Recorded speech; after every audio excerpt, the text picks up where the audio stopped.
सम्माननीय सभामुख महोदय, हाम्रो विरोध यथावतै छ। प्रधानमन्त्रीको हामीले जवाफ माग र अझै पनि मागिरहनेछौँ। सम्माननीय सभामुख महोदय, म आज अलिकति फरक विषयवस्तु उठाइरहेको छु। सम्माननीय सभामुख महोदय, आज बोल्न उठेको छैन। यो कर्णालीको पीडा र कर्णालीको चित्कार हो। यसलाई कसैले भाषण भनेर नसम्झिदिनु होला। सम्माननीय सभामुख महोदय, म बोल्दै गर्दा मेरो घाँटी अवरुद्ध भएको छ, मन भारी भएको छ। म सधैँ सरको रूपमा प्रस्तुत हुने मान्छे हो, तर म आज अलिकति बोल्न सकिरहेको छैन, किनकि आज मैले कर्णालीमा दुर्घटना देखेको छैन। सम्माननीय सभामुख महोदय, राज्यको असफलता, राज्यको गैर जिम्मेवारीपूर्ण तरिका देखेको छु। सम्माननीय सभामुख महोदय, मेरो कर्णालीमा 18 गते गाडी नदीमा खस्यो। नदीको बिचमा मानिसहरू गुहार मागिरहेका थिए, हार गुहार गरिरहेका थिए, मलाई बचाऊ भनिरहेका थिए। एकजना मान्छे भिरमा अड्किराख्नु भएको थियो, उहाँले जीवनको भिख मागिराख्नु भएको थियो। उनीहरूको गुहार नदीको किनार थर्कियो, डाको लगाउँदा लगाउँदै स्वर सुक्यो, स्वरसँगै उहाँको जीवन पनि समाप्त भयो। गाडी नदीमा डुब्यो र भिरमा अड्केको मान्छेको मृत्यु भयो। डाको लगाउँदा स्वर सुक्यो, आशा सकियो, तर उद्धार आएन। सम्माननीय सभामुख महोदय, त्यही बेला आकाशमा एउटा हेलिकप्टर देखियो, तर त्यो उद्धारका लागि थिएन, मन्त्रीज्यूको सवारीका लागि थियो। सम्माननीय सभामुख महोदय, सरकारका केन्द्रीय मन्त्री कर्णालीको आकाशमा हेलिकप्टरमा घुमिराख्नु भएको थियो, तर यता प्रदेश सभामा भाग पुगेन भन्दै सांसदहरू भागभण्डाका लागि एक आपसमा झगडा गरिरहेका थिए। सम्माननीय सभामुख महोदय, त्यो दृश्य, तर कर्णालीका नागरिक भने नदीमा डुबेर जीवन बचाइदिनुस् भनेर हार गुहार मागिरहेका थिए। सम्माननीय सभामुख महोदय, उद्धार टोलीसँग साधन थिएन। मैले पनि तत्काल फोन गरेको थिएँ त्यहाँको डिआइजीसँग, सशस्त्र प्रहरीको चिफसँग। साधन थिएन। सुर्खेतबाट दुर्घटना भएको ठाउँमा जान 5 घण्टा लाग्छ। सम्माननीय सभामुख महोदय, हेलिकप्टर आकाशमा घुम्दै गर्दा एउटा हेलिकप्टर पठाउने क्षमतासम्म सरकारसँग भएन। अनि काम कसका लागि गरिराखेका छौँ हामी? भाषण किन ठोकिरहेछौँ? त्यसको जवाफ चाहिन्छ। यो देश सबको साझा हो। सम्माननीय सभामुख महोदय,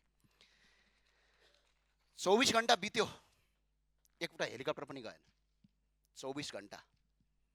प्रदेश सरकारले पनि 24 घण्टापछि मात्र निर्णय गर्यो, तर आज भिरमा अड्केको मान्छे हामी बचाउन सक्थ्यौँ, तर त्यो मान्छे बचाउन सकेनौँ हामीले। र सुरक्षाकर्मी त पुग्यो, तर उद्धार गर्न होइन, मुचुल्का उठाउन पुग्यो। सम्माननीय सभामुख महोदय, त्यो दिन केवल मानिसहरू मात्र हराएका थिएनन्, कर्णालीका बासिन्दा मात्र हराएका थिएनन्। कसैको घरको चुलो सदाका लागि निभ्यो, कसैको आमा आफ्नो बुवा गुम्यो, कसैको आफ्नो आमा गुमायो, कसैले आफ्नो श्रीमान गुमायो, कसैले आफ्नो श्रीमती गुमायो, कसैले आफ्नो सन्तान गुमायो। सम्माननीय सभामुख महोदय, कसैको काख रित्तियो, कसैको भविष्य अन्धकार भयो। सम्माननीय सभामुख महोदय, म यो पीडा केवल देखेर आएको होइन, तपाईँ हामी जस्तो मैले यो पीडा भोगेर आएको, मेरा आफन्त पनि गुमाएको छु सवारी दुर्घटनामा। मैले पनि परिवार गुमाएको छु, त्यसैले यो विषयमा बोल्दा मन टुक्रिन्छ। मैले आज यो कुनै भाषणका लागि भाषण बोलिरहेको छैन। सम्माननीय सभामुख महोदय, मेरो कुरा कसैलाई राजनीतिक रूपमा लाग्न सक्छ, कसैलाई भावुकता लाग्ला, तर जसले आफ्नो मान्छे गुमाएको हुन्छ उसलाई मात्र यो पीडा र यसको मूल्य थाहा हुन्छ। सम्माननीय सभामुख महोदय, म दयाको भिख मागिरहेको छैन। सम्माननीय सभामुख महोदय, सरकारसँग र तपाईँसँग र यो संसदसँग। सम्माननीय सभामुख महोदय, म एउटा प्रश्न सोध्न आएको छु र प्रश्न सोध्छु, यो मेरो अधिकार हो र कर्णाली नेपालमा हो कि होइन यसको जवाफ चाहियो। सम्माननीय सभामुख महोदय, आज मन्त्रीहरू हेलिकप्टरमा सहेर गर्दा कर्णालीमा नागरिक डुब्दाखेरि उद्धार गर्न नहुने? कर्णालीका जनता यो देशका नागरिक हुने होइनन्?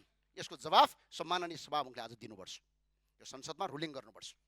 कर्णालीका नागरिकहरूले बाँच्न पाउने अधिकार छ या छैन? के कर्णालीका युवाहरू यो देशको भविष्य हुने होइनन्?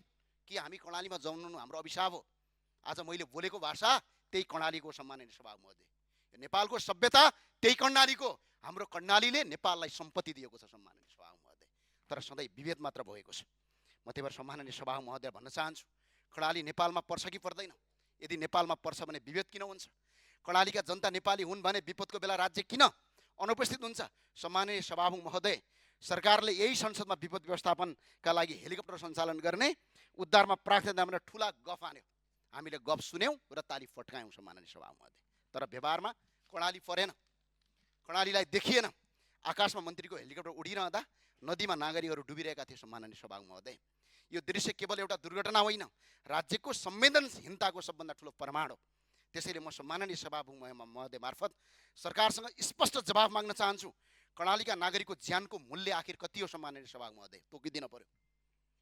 हामीले भिख मागेका छैनौँ, फोन उठ्दैन, यहाँभन्दा अगाडि पनि डोल्पामा एकजना मान्छे दुर्घटना भयो, गृहमन्त्रीले यहीँ आएर संसदमा बोल्नुभयो हेलिकप्टर राखिनेछ। उहाँको स्वकीय सचिव, उहाँको सल्लाहकार सबसँग कुरा गरियो।